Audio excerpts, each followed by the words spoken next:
Little hearts తింటారా? ఇవ్వమ్మా తినరా. నాకు వద్దురా. తినపోతు మానియే. అబ్బా రెండు. అవును, ఇంతకు మీరు ఎక్కడికి వెళ్తున్నారు? విజయవాడ. అవునా, మా ఊరే. అయితే మీరు ఖచ్చితంగా మా ఇంటికి రావాలి. లేదండి, మేము రాలేము, మాకు వేరే పని ఉంది. ఉండు, మా అమ్మకు ఫోన్ చేస్తా.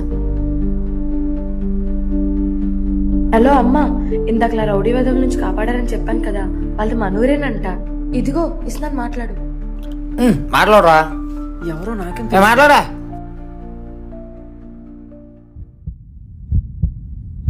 హలో తమ్ముడు, నీకు విజయవాడలో ఏ పనున్నా సరే నేను చేసి పెడతా. నువ్వు తప్పకుండా ఇంటికి రావాల్సిందే. సరే అక్క.